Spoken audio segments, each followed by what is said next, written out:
હર મહાદેવ। આપ સૌમાં રહેલા શિવ તત્વને મારા વંદન। મિત્રો, હું છું આપ સૌનો પ્રિય આચાર્ય સંકેત શુક્લ અને આજના વિડીયોમાં જે પ્રમાણે તમે થંબનેલમાં જોઈને આ વિડીયો પર ટેપ કર્યું છે તે પ્રમાણે વૃષભ રાશિના જાતકો માટે આજનો વિડીયો કંઈક ખાસ રહેવાનો છે। વૃષભ રાશિ જે કોઈ પણ જાતકનું નામ બ વ ઉ આ ત્રણ મૂળાક્ષર પરથી થાય છે તે થાય છે વૃષભ રાશિ। તો આજના વિડીયોમાં વૃષભ રાશિના લોકો માટે તેમના જીવનમાં શું તમે કંઈક ભૂલ કરી રહ્યા છો કે જેના કારણે તમારા જીવનમાં સફળતા મળવામાં થોડુંક મોડું થાય છે? કેમ લોકો તમને ઘણીવાર સમજતા નથી? શા માટે ઇગ્નોરન્સ સહન કરવો પડે છે? અને શા માટે તેમને આટલો સંઘર્ષ જીવનમાં કરવો પડતો હોય છે? આજે આપણે જાણીશું વૃષભ રાશિનો સ્વભાવ અને સાથે સાથે એવી રાશિઓ વિશે પણ જાણીશું જેના સાથે તમે ભાગીદારી અથવા આર્થિક લેવડ દેવડ ક્યારે તમારે કરવી ન જોઈએ, નહીં તો નુકસાન પણ વૃષભ રાશિના જાતકો તમને થઈ શકે છે। વૃષભ રાશિનું ભાગ્યોદય ક્યારે થાય છે, નસીબી ક્યારે ચમકે છે, અને આ બધી વાતો આજના કાર્યક્રમમાં આજના વિડીયોમાં આપણે વિસ્તારથી જાણવાના છે, તેથી વિડીયોના અંત સુધી જરૂરથી તમે બન્યા રહેજો।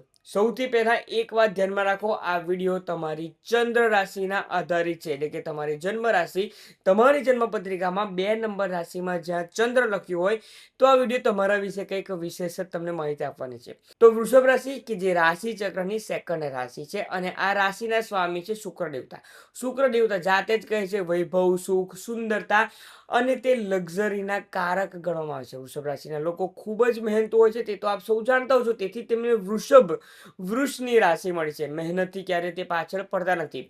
કલાત્મક રીતે, સર્જનાત્મક રીતે તમામ કાર્યોમાં તેમને ખાસ રસ હોય છે। ફોટોગ્રાફી લઈ લો, વિડીયોગ્રાફી લઈ લો, એડિટિંગ લઈ લો, લેખન, શાયરી, પ્રમોશન, બ્રોડકાસ્ટિંગ અને ટેકનિકલ ક્ષેત્રમાં તેઓ ખૂબ જ વધારે નિષ્ણાંત હોય છે।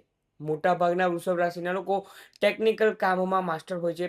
દરેક વ્યક્તિનું સન્માન તેઓ કરતા હોય છે, દરેક વ્યક્તિને આદર આપે છે। જો કોઈ તેમના ઘરે આવે ને તો તમે જોશો ને તો વૃષભ રાશિનો વ્યક્તિ તેમને પ્રેમથી જમાડ્યા વગર કે થોડો નાસ્તો કરાવ્યા વગર પણ જવા નથી દેતા। તે તેટલા બધા હર્ષ ઉલ્લાસમાં આવી જાય છે કે તે વ્યક્તિ સાથે ખૂબ સારી રીતે બિહેવ કરતા હોય છે। તેમની વાણી ખૂબ જ મધુર હોય છે, ક્યારે કોઈને ખરાબ બોલવામાં તેઓ નથી માનતા। જે નક્કી કરે છે તે કામ પૂર્ણ કરીને જ તે રહે છે। ભલે કેટલી પણ મુશ્કેલીઓ આવે, ગમે તેટલી આંધી આવે, તોફાન આવે, તેઓ પાછળ ફરતા નથી। સામાજિક હોય કે પારિવારિક કોઈ પણ જવાબદારીઓ તેઓ પૂરું કર્યા વિના તે રોકાતા નથી। તો વૃષભ રાશિના જાતકોમાં તમે એક ખાસ વાત જોશો ને તો તેઓ ભાગ્ય કરતા વધારે પોતાની લાયકાત પર તેઓ વધારે ધ્યાન આપે છે અને મહેનત અને પોતાના પર વધારે વિશ્વાસ રાખે છે। ભાગ્ય હંમેશા જાણે તેમનું સાથ નથી આપતું તેમ જ તે માનતા હોય છે, પરંતુ પોતાની મહેનતથી પોતાનું મોટું નામ તે લોકો હંમેશા કરતા રહેતા હોય છે। અને તેના કારણે જ વૃષભ રાશિના જાતકો જે કન્ટિન્યુઅસલી મહેનત કર્યા કરતા હોય છે ને તેના કારણે તેમને વધારે એક્સપિરિયન્સ થાય છે અને બીજા લોકોને પણ ઘણી સારી સલાહ આપતા હોય છે। ગરીબોની સેવા કરવી, પ્રાણીઓની સેવા કરવી અને દાન પુણ્ય કરવું તેમને ખૂબ પસંદ આવે છે। પૈસા ઓછા હોય તો પણ જો તેમને કોઈ કૂતરું દેખાય, કોઈ પક્ષી દેખાય અથવા જરૂરિયાતમંદ વ્યક્તિ પણ જો દેખાય ને તો તેમને કંઈક ને કંઈક જરૂર તેમને મદદ તેઓ કરવામાં માનતા હોય છે। ધર્મમાં હોય કે કોઈ પણ કામમાં હોય તેમની ઘણી આસ્થા હોય છે।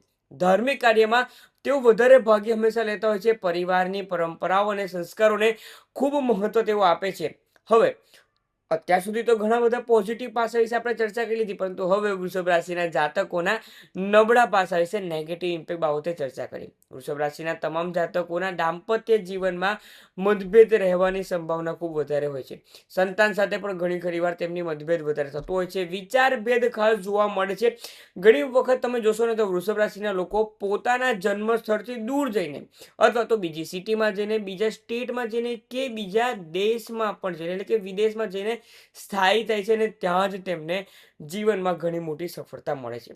હવે આપણે વાત કરીએ કે વૃષભ રાશિએ કઈ જેવી 3 રાશિના જાતકોથી ખાસ થોડુંક ડિસ્ટન્સ ક્રિએટ કરવું ખૂબ જરૂરી છે। એટલે કે તેમની શત્રુ રાશિ ગણીએ તો તે મેષ રાશિ છે, તુલા રાશિ છે અને ધનુ રાશિ છે। આ 3 રાશિના લોકો સાથે વધારે સાવધાની રાખવી જરૂરી છે।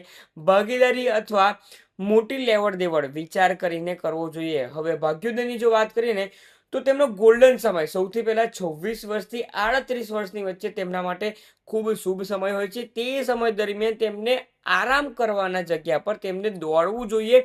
24માંથી 20 કલાક પણ કામ કરશો ને તો તે તમારા માટે વધારે સારું છે, કારણ કે 24થી 38 વચ્ચેનો સમય તમારા માટે એક ગોલ્ડન પીરિયડ સમાન છે.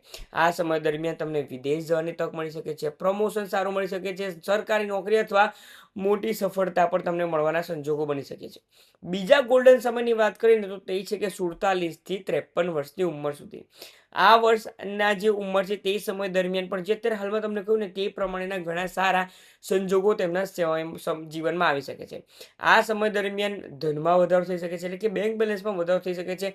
સંતાનો ખૂબ વધારે પ્રગતિ કરે છે અને જીવનમાં જાણે સ્ટેબિલિટી, સ્થિરતા ખૂબ સારી આવી રહી છે તે પ્રમાણેના સંજોગો વૃષભ રાશિના જીવનમાં બનતા હોય છે. હવે સૌથી વધારે મહત્વપૂર્ણ બાબતો, તેમના જીવનમાં જો દુઃખ આવે છે તો તેનું કારણ શું છે? દુઃખ તો દરેક વ્યક્તિના જીવનમાં છે, પરંતુ તેનું ખબર નથી હોતી ને કે કયા કારણોસર આવે છે.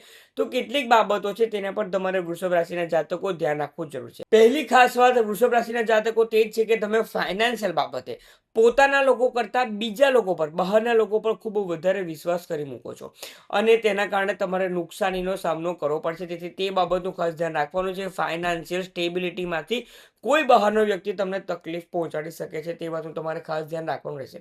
બીજું કારણ તે છે કે સમય સાથે તમે પોતાને અપડેટ નથી કરતા. ભાઈ વૃષભ રાશિના જાતકો નવી ટેકનોલોજી, નવું જ્ઞાન ન શીખવાના કારણે તમે પાછળ પડી જાઓ છો અને આના કારણે નોકરી હોય કે વ્યવસાય હોય, મુશ્કેલીઓનો સામનો કરવો પડે છે. અત્યારે હાલમાં એઆઈ ચાલી રહ્યું છે, તો એઆઈ શીખવું જોઈએ. તમને કહ્યું છે કે શુક્ર દેવતા તમારી રાશિના માલિક થઈ રહ્યા છે. તમે જેટલું વધારે અપડેટ રહેશો તેટલું જીવનમાં તમે આગળ વધી શકશો અને તમે જાતે લોકોને સલાહ આપવાનું કામ કરશો, ના કે કોઈ બીજા વ્યક્તિને તમારા દુઃખની ચાવી, તમારા જીવનની ચાવી તમે આપશો. તે વાતનું તમારે ખાસ ધ્યાન રાખવાનું રહેશે. જો ત્રીજી વાત વિશે આપણે ચર્ચા કરીએ તો ખર્ચા પર નિયંત્રણ કરવા ખૂબ જરૂરી છે. તમે કોઈ પણ વિચાર કર્યા વગર લોન પર લોન લઈ રહ્યા છો અને દેવાનું ભરણ જાણે વધારી રહ્યા છો દિવસે ને દિવસે, તેવા સંજોગો ખાસ જોવા મળે છે. તમારા જીવનમાં તેના કારણે તણાવ પણ વધતો હોય છે. તો જો વૃષભ રાશિના લોકો આ 3 બાબતો વિશે જો તમે કાળજી રાખશો ને અને જો તેના પર તમે સુધારો કરશો તો જીવનમાં તમને મોટી મોટી વધારે સારી સફળતા મળી શકે ને તેવા સંજોગો બની શકે છે.